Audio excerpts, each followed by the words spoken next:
शुभोदय बच्चों, हम क्या पढ़ रहे हैं? मस्ती की पाठशाला। मैं आप लोगों को बताएं कि मस्ती की पाठशाला क्या है, कैसे होते हैं, कौन कौन आ रहे हैं, मस्ती की पाठशाला कैसा चल रहा है। और इतने में बालू जी मस्ती की पाठशाला के सभी बच्चों को एग्ज़ाम का परीक्षा का डर लगा दिया है। कल सुबह ही आपको परीक्षा होगी। वो परीक्षा भी कहाँ है? मैदान में होगी। और सब बच्चे यानी सब जानवर एकदम अचानक डर गए। मस्ती की पाठशाला क्या बन गई? डर की पाठशाला बन गई। नहीं, मस्ती की पाठशाला डर की पाठशाला बन गई। सभी बच्चे रात भर सोते हुए बैठे कि कल क्या लिखना है, क्या परीक्षा होगी, गुरुजी ने क्या परीक्षा रखेंगे। सुबह हो गया, सब बच्चे मैदान में आ गए, स्कूल आ गए, पाठशाला आ गए। तो बालू जी ने कहा कि परीक्षा यही मैदान में होगी। मैदान में क्या है? पहला क्वेश्चन क्या बताए थे बालू जी ने? पहला क्वेश्चन क्या बताए थे? जो दीवार को और क्या है, बड़े पेड़ को दिखाकर ये कौन चढ़ेंगे वो ये फर्स्ट माना जाएंगे, प्रथम माना जाएंगे, वैसा सभी को कहते हैं। और ऐसा सब देखते ही रह गए। इतने में क्या हुआ? सब उसमें से कुछ जानवर ही चढ़ गए। तो कौन कौन है? बंदर, गधा और सियार उछलते ही रह गए। छिपकली झट से दीवार पर चढ़ गई। छिपकली का मतलब मैं बोली ना आपको, लिजर्ड, एकदम चढ़ जाती ना दीवार। हाँ, वैसा ही उड़ने वाले पक्षी भी ऊपर उड़कर 1 मिनट में ऊपर पेड़ के ऊपर डाली के ऊपर बैठ गए।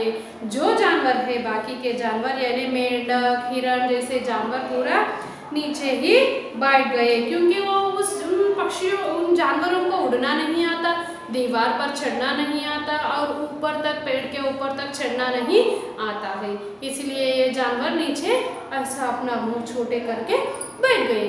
उसके बाद दूसरा प्रश्न बालू जी ने क्या पूछा देखेंगे। फिर भालू ने कहा, जो 100 तक गिनती पूरी होने से पहले मैदान के 4 चक्कर लगाएगा वही प्रथम माना जाएगा।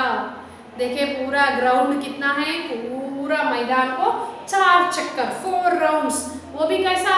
100 गिनती पूरा होने तक ही। 100 का मतलब कितना है? 100 का मतलब है 100।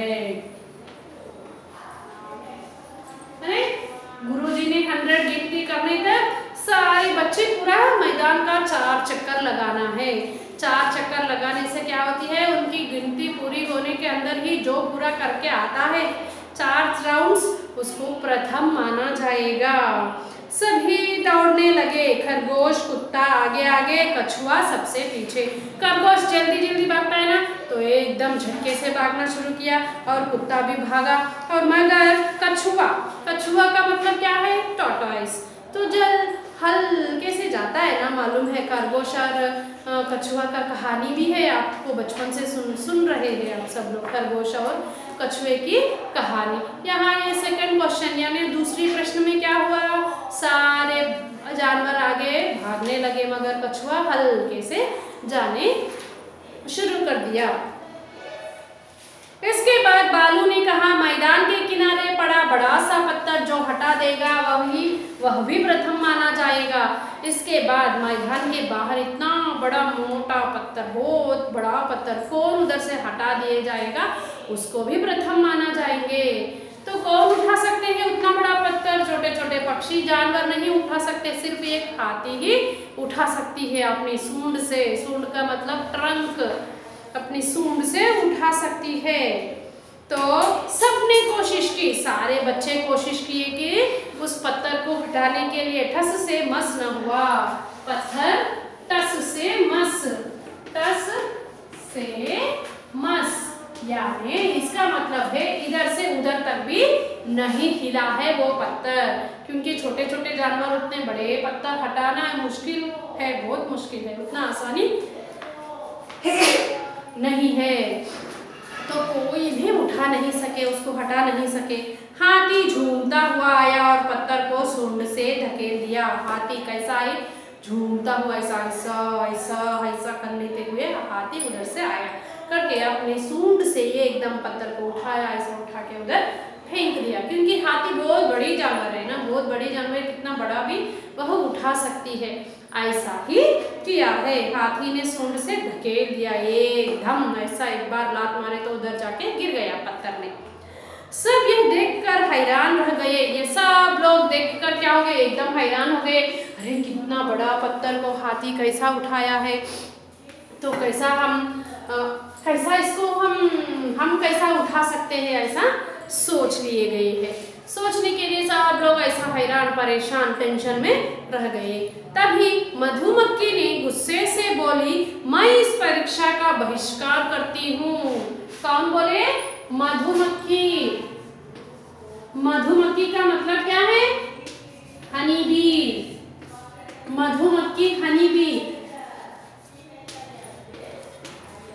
मधुमक्खी ने कहा कि मैं इस परीक्षा का बहिष्कार कर रही हूँ, क्योंकि मुझे इस परीक्षा अच्छा नहीं लगा है, इसलिए मैं इस परीक्षा का बहिष्कार करती हूँ। मुझे नहीं चाहिए ऐसा परीक्षा। क्यों बहिष्कार किया है मधुमक्खी ने? क्योंकि पत्थर को हटाने के लिए सिर्फ हाथी को ही हाथ होता है, नहीं, हाथी को ही आता है। और ऊपर तक चढ़ने के लिए पक्षियों को आता है, दीवार पर चढ़ने के लिए सिर्फ अपने लिजर्ड को आता है, और 4 चक्कर मारने के लिए कुत्ता जैसे तेज भागने वाले जानवर को ही आता है। यानी एक एक को एक एक ही आता है, सब जानवर एक ही परीक्षा को नहीं कर सकते हैं। यह बात समझकर मधुमक्खी ने इस परीक्षा का बहिष्कार, यानी उसको नहीं चाहिए हमें ऐसी परीक्षा कहकर उधर से हट जाती है। ऐसी पढ़ाई तो से तो अनपढ़ रह जाना ही अच्छा है, जो कक्षा में सहभागिता के बदले गैर बराबरी की भावना विकसित करे। क्या कहती है मधुमक्खी? ऐसी परीक्षा पढ़ने से अच्छा अनपढ़। अनपढ़ का मतलब मालूम है ना आपको? अनपढ़ तो बिना कुछ भी नहीं पढ़े। अनपढ़ जो बच्चे काम करते रहते रहे, देखो आप कुछ भी पाठशाला नहीं जाते, कुछ भी वहीं नहीं पढ़ते, पढ़ाई नहीं आता है, उसे हम अनपढ़ कहा जाता है, अनपढ़ कहते हैं। इससे अच्छा ऐसी पढ़ाई पढ़ने से भी अच्छा अनपढ़ रहना बहुत अच्छी है, क्योंकि कक्षा में सब बच्चों को टीचर एक ही जैसा देखना चाहिए। अच्छा पढ़ने वाला को एक जैसा, नहीं पढ़ने वाला को एक जैसा, गैर बराबरी यानी एक एक को एक एक तरह नहीं देखना चाहिए। क्लास में कितने भी बच्चे हो, सब लोग टीचर के लिए समान है, एक ही है, ऐसा देखना चाहिए। मगर ये भालू जी जो पढ़ा रहे हैं वैसा नहीं है। इससे क्या होता है? गैर बराबरी की भावना, मैं ज़्यादा हूँ तू कम हूँ, ऐसी भावना विकसित हो रही है, आ रहा है सभी के दिमाग में। अब देखो हाथी क्या कहती है, ए तुझे कुछ भी नहीं आता, मुझे उतना बड़ा पत्थर उठाने के लिए आता है कहती है। पक्षी क्या कहती है, आपको उतना ऊपर तक पेड़ चढ़ने के लिए नहीं आता है, देखो मैं कितना जल्दी जल्दी चढ़ गई। ऐसा सब लोग गर्व घमंडी बन जाते हैं। इसीलिए ऐसा परीक्षा, ऐसी पढ़ाई हमको नहीं चाहिए, ऐसा मधुमक्खी कहती है। इसके बाद क्या हुआ, हम अपने अगले कक्षा में पढ़ेंगे। यहाँ तक अगर आपके पास बुक्स खरीद लिए तो पाठ पढ़कर देखिए बच्चों, ठीक है? धन्यवाद।